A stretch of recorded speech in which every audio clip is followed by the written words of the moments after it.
মুশফিকের এই বিমর্ষ চেহারাই স্পষ্ট বলে দিচ্ছে ক্রাইস্টচার্চের বিভীষিকাময় দুপুরটা মনে কতটা দাগ কেটে গেছে।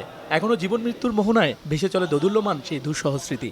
তবুও সেদিন ভাগ্যের আলিঙ্গনে রক্ষা পান তামিম মুশফিকরা। ক্রিকেট বোর্ডের তাৎক্ষণিক সিদ্ধান্তে দেশে ফিরে আসে জাতীয় দল। ক্রিকেটাররা নিরাপদে দেশে ফেরায় তাই সৃষ্টিকর্তার কাছে কৃতজ্ঞতা জানাতেই এ দোয়ার আয়োজন বিসিবির।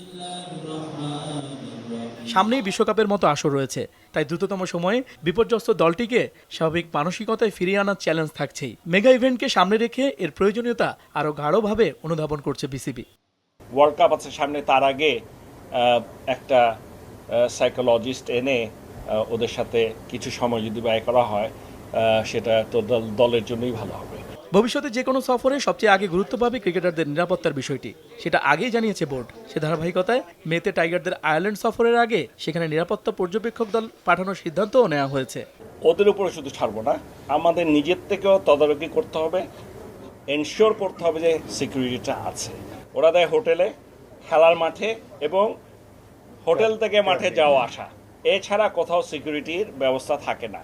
যে কোনো জায়গায় যাওয়ার আগে সিকিউরিটি প্ল্যানটা চেয়ে পাঠাবো ওই দেশের কাছে, হোস্ট কান্ট্রির কাছে, যে তুমি যে আমার যে টিম যাচ্ছে তোমরা সিকিউরিটি প্ল্যানটা পাঠাও। ওই সিকিউরিটি প্ল্যানটা ঠিকমতো ইমপ্লিমেন্ট হচ্ছে কিনা এটার জন্য কাউকে পাঠানো হবে। শুধু দেশের বাইরে নয়, দেশের মাটিতে সিরিজ বা টুর্নামেন্টেও সর্বোচ্চ সতর্কতা নিশ্চিত করতে চায় বিসিবি। দীপু, সময় সংবাদ, ঢাকা।